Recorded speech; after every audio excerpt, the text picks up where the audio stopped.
اعوذ باللہ من الشیطان الرجیم بسم اللہ الرحمن الرحیم ومن یشاقق الرسول من بعد ما تبین له الہدی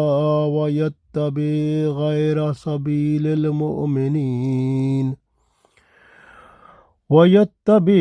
غیر سبیل المؤمنین نولیہ ما تولی ونصلہ جہنم وساءت مصیرا۔ عزیز دوستو، السلام علیکم ورحمۃ اللہ وبرکاتہ۔ سورہ نساء آیت نمبر 115 تلاوت کی ہے۔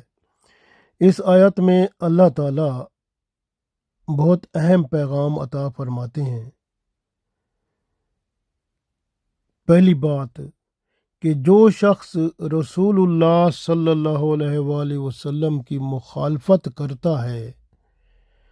اللہ تعالیٰ اسے اس کے حال پر چھوڑ دیتا ہے۔ اور دوسری بات یہ ہے کہ جس کو اللہ اس کے اپنے حال پر چھوڑ دے تو پھر اس کی سزا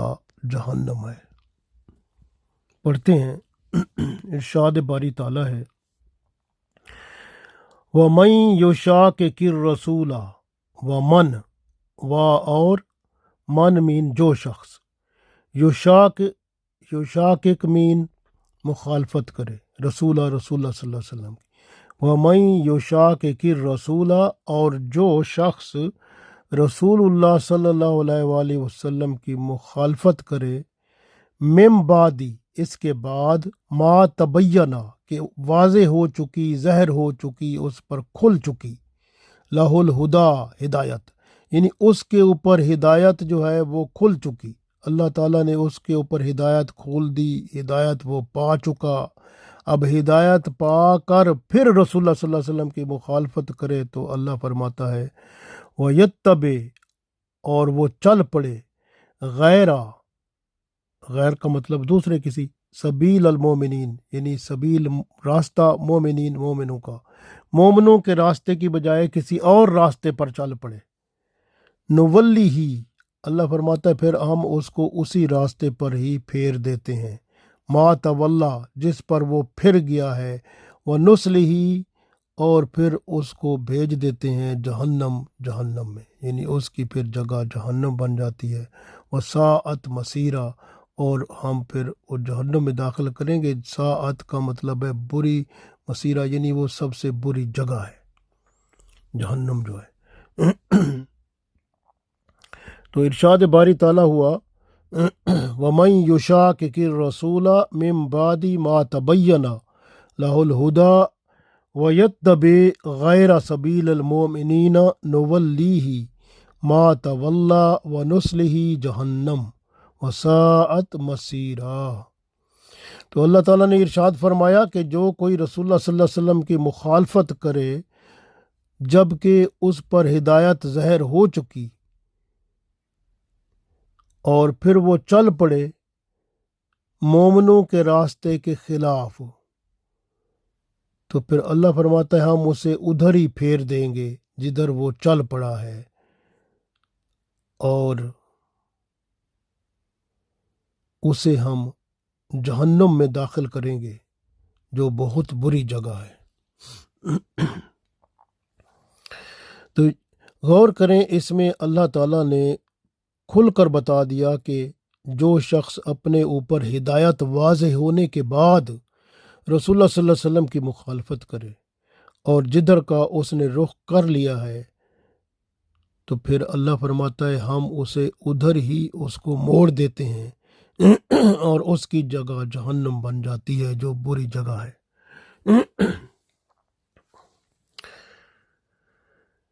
ہدایت واضح ہو چکی، روشنی آ چکی، دل و دماغ اسلام پر واضح ہو، یعنی اسلام جو ہے بندے کے دل و دماغ پر واضح ہو گیا، ایمان کا مزہ بندے نے لے لیا۔ اب اگر ایسا شخص جب اس کے اندر ایمان سرایت کر گیا، اب وہ ایمان کو چھوڑ کر یعنی رسول اللہ صلی اللہ علیہ وسلم کی مخالفت کرے،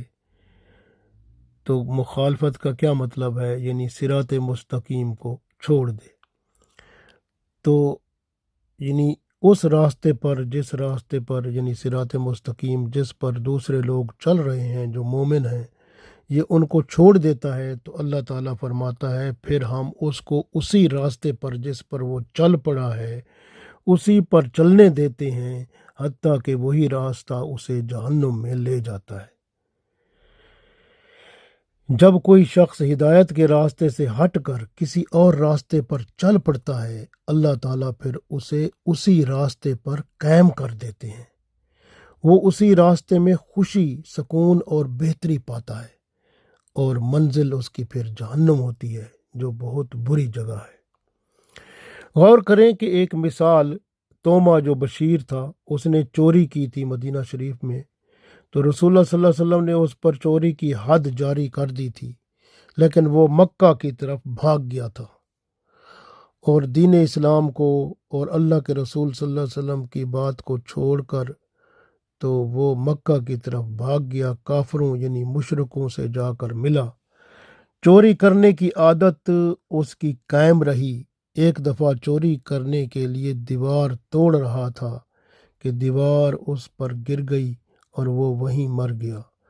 تو اس نے گویا دیکھیں مسلمانوں کے راستے کو چھوڑ کر کافروں کا راستہ اختیار کیا، تو اس کی سزا اس کو یہیں دنیا میں ہی مل گئی۔ اس لیے جو ایمان والا ہوتا ہے، اگر وہ اللہ اور اس کے رسول صلی اللہ علیہ وسلم کی طرف سے دی گئی ہدایت کے خلاف چلتا ہے اور اپنی مرضی کرتا ہے، تو اللہ تعالیٰ پھر اسے اس کی مرضی پر اسے چھوڑ دیتا ہے، اور پھر وہی اس کی مرضی اسے جہنم تک لے جاتی ہے، کیونکہ شیطان اس کا ساتھی بن جاتا ہے، اور پھر اس کے دل میں جو ارادے موجزن ہوتے ہیں وہ سب جہنم کی طرف اسے دھکیل دیتے ہیں۔ اس سے یہ بھی معلوم ہوتا ہے کہ یعنی ایمان والوں کے راستے سے مراد یہ بھی ہے کہ ایک شریعت میں جیسے قرآن پاک، پھر اس کے بعد سنت رسول صلی اللہ علیہ وسلم، پھر اس کے بعد اجماع امت، پھر قیاس اور پھر اجتہاد۔ تو اس میں اجماع امت جو ہے اس کا بھی ایک اشارہ ملتا ہے کہ ایسا معاملہ جس کا حل جو ہے وہ قرآن و سنت میں نظر سامنے وضاحت سے نہ آ رہا ہو اور علماء کرام بیٹھ کر اس کا حل نکالیں، تو اس کو اجماع امت کہتے ہیں۔ اور اجماع امت کا جو اصول ہوتا ہے یا جو اس کا حل ہوتا ہے وہ بھی مسلمانوں کو اس پر چلنا ہوتا ہے۔ تو اس لیے یہ بھی کیونکہ شریعت کا حصہ ہوتا ہے، اس لیے یہاں پر اس آیت میں اجماع امت کا ثبوت بھی ملتا ہے۔ گویا اس آیت میں یہ بھی ملا کہ وَمَن یُشَاقِقِ الرَّسُولَ، یعنی رسول اللہ صلی اللہ علیہ وسلم کی مخالفت کرنا حرام ہے۔ جو شخص ہدایت کا راستہ اختیار کر لیتا ہے وہ اللہ کو اپنا رہنما بنا لیتا ہے، اور اللہ تعالیٰ اس کی رہنمائی اپنے پیارے حبیب صلی اللہ علیہ وسلم کے ذریعے فرماتا ہے اور اسے تاریکی سے نکال کر روشنی میں لے آتا ہے، اور اسے ہر قسم کی گمراہی سے بچا کر ہدایت کے اعلیٰ اقدار میں متوازن کر دیتا ہے۔ مگر جو شخص شیطان کو اپنا دوست بنا لیتا ہے، شیطان اس پر مسلط ہو جاتا ہے، ہر معاملے میں اس کا ایک مستقل ساتھی بن جاتا ہے اور اسے روشنی سے نکال کر اندھیرے میں لے جاتا ہے۔ اسی اندھیرے کو یہ روشنی سمجھنے لگتا ہے۔ دنیا کی ہر برائی اس کے لیے آسان ہو جاتی ہے اور ہر نیکی اسے بری لگنے لگتی ہے۔ آخر کار جہنم اس کی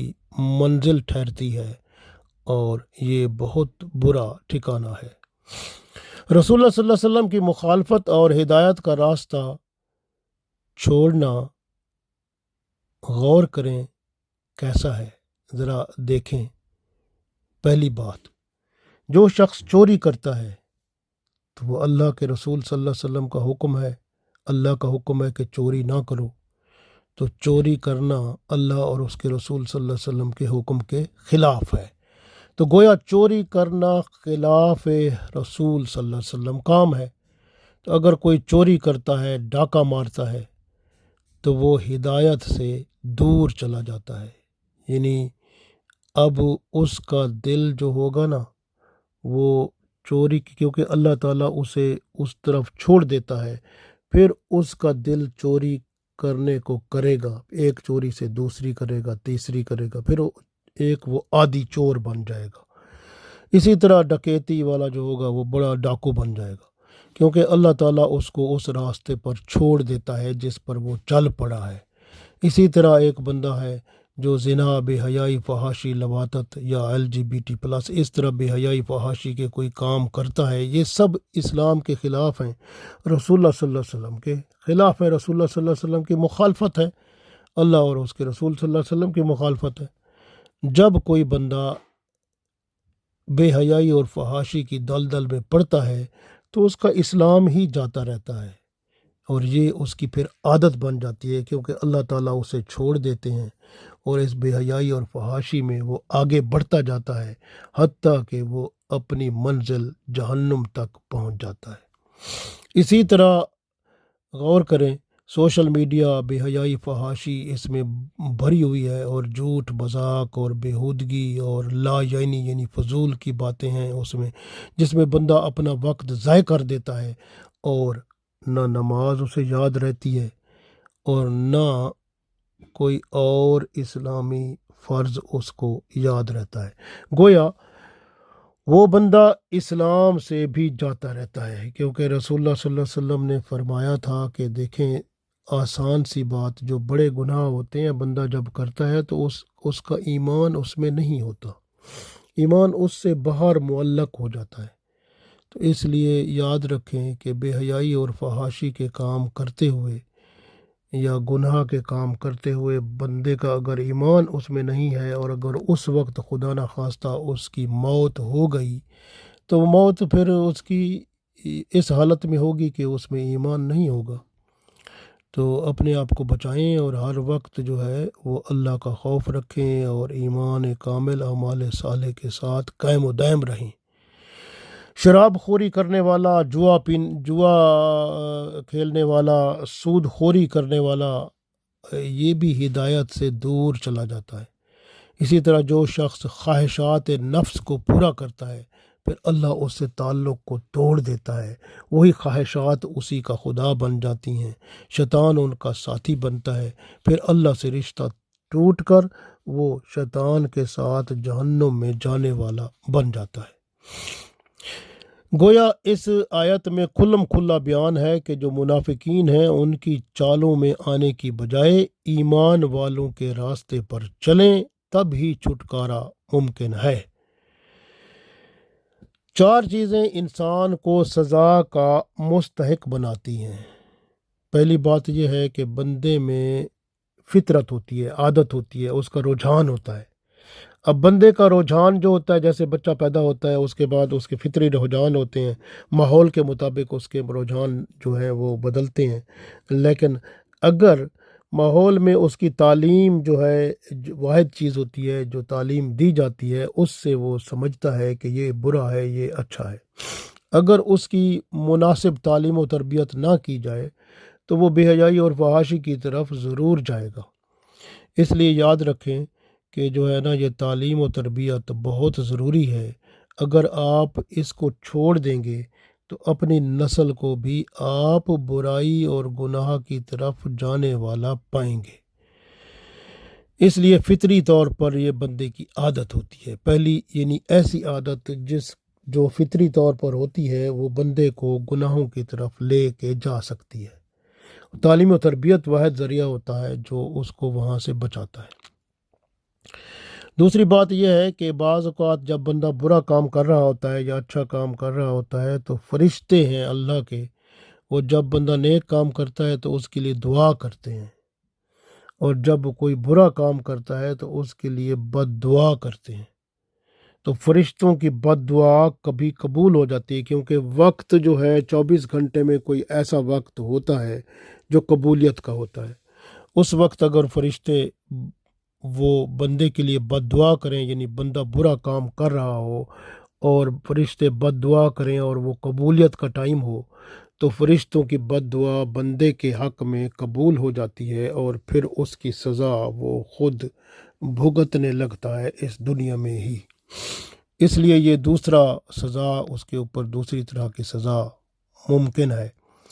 تیسری سزا جو ممکن ہے وہ یہ ہے کہ بندہ مسلمان تو کہلاتا ہے لیکن اسلام کو وہ نہ سمجھتا ہے، نہ اس کا مطالعہ کرتا ہے۔ جو شریعت کو نہ سمجھے، شریعت میں جو بری عادتیں ہیں ان کو نہ سمجھے، ان کی سزا کا پتہ نہ ہو اور اللہ کی ناراضگی کا پتہ نہ رکھے، تعلیم حاصل نہ کرے شریعت اسلام کی، تو وہ بندہ بھی مصیبت میں، سزا میں مبتلا ہوتا ہے، کیونکہ وہ کوئی ایسا کام کر بیٹھتا ہے جس کی سزا اسے وہ دنیا میں بھی ملتی ہے اور آخرت میں بھی اس کو وہ سزا ضرور ملے گی۔ اس لیے یاد رکھیں کہ شریعت کا مطالعہ کریں، اسلام کو سمجھیں، قرآن و سنت کو پڑھیں اور اپنے آپ کو مسلمان، متقی اور پرہیزگار بنائیں۔ اور چوتھی ہدایت ہوتی ہے جو پیغمبروں کے ذریعے ملتی ہے، یعنی کہ جیسے رسول اللہ صلی اللہ علیہ وسلم کے ذریعے ہمیں ہدایت ملی، تو اس ہدایت پہ چل کے ہم کامیاب و کامران ہو سکتے ہیں۔ تو گویا اللہ کے رسول صلی اللہ علیہ وسلم کی طرف سے یہ قرآن اور اس کی قرآن کی تفسیر جو ہے وہ سنت رسول صلی اللہ علیہ وسلم سے ملتی ہے۔ تو قرآن و سنت ہی واحد ذریعہ ہے جس کے ذریعے ہمارا اس دنیا میں صراط مستقیم پر قائم رہ کر آخرت میں چھٹکارا پانے کا عمل ہے۔ اس لیے یاد رکھیں کہ اپنے اندر جو فطری جو عادتیں ہیں بندے کی، اس کو تعلیم و تربیت سے بدلیں اور برا کام کرنے سے پہلے یہ سمجھیں کہ فرشتے آپ کے حق میں بد دعا کریں گے، اور اگر وہ وقت اور دعا کی قبولیت کا ہو تو فرشتوں کی بد دعا آپ کے حق میں اگر قبول ہو گئی جب آپ برا کام کر رہے ہوں گے، تو اللہ تعالیٰ پھر آپ کو دنیا میں بھی سزا دے گا اور آخرت میں بھی۔ اسی لیے بہتر طریقہ کیا ہے کہ اپنی ہر خواہش کو، ہر بات کو قرآن و سنت کے معیار پر دیکھیں۔ اگر قرآن و سنت کے مطابق چل رہی ہے تو وہ عبادت بن جاتی ہے۔ اگر آپ کی ہر خواہش جو ہے وہ قرآن و سنت کے خلاف ہے تو پھر اس کو چھوڑ دیں اور اللہ اور اس کے رسول صلی اللہ علیہ وسلم جو چاہتے ہیں اس کی طرف رجوع کریں۔ اس لیے مرکز کے ساتھ چمٹے رہیں، مرکز سے ہٹنے سے فرقے پیدا ہوتے ہیں۔ حدیث شریف میں ہے، جماعت کو لازم پکڑو، جماعت سے علیحدگی کا اختیار نہ کرو۔ جماعت سے علیحدگی گمراہی کی طرف لے جاتی ہے۔ تو یاد رکھیں کہ آپ صحیح مسلمان بنیں، ایمان کامل، اعمال صالح کے ساتھ اور دین فطرت پر منطبق ہو کر قرآن و سنت کو اپنا معیار بنا لیں۔ دنیا آخرت کی بھلائی جو ہے وہ آپ کے قدم چومے گی۔ دنیا اور آخرت میں اللہ تعالیٰ آپ کو ماشاء اللہ ادھر بھی اور ادھر بھی اجر و ثواب سے لبریز کر دے گا ماشاء اللہ۔ تو اپنے آپ کو بدلیں، اپنے گھر والوں کو بدلیں، اپنے رشتہ داروں کو، دوستوں کو دین اسلام پر منطبق کریں تاکہ ہماری دنیا اور آخرت بہتر ہو جائے۔ اللہ تعالی ہم سب کو توفیق دے، آمین۔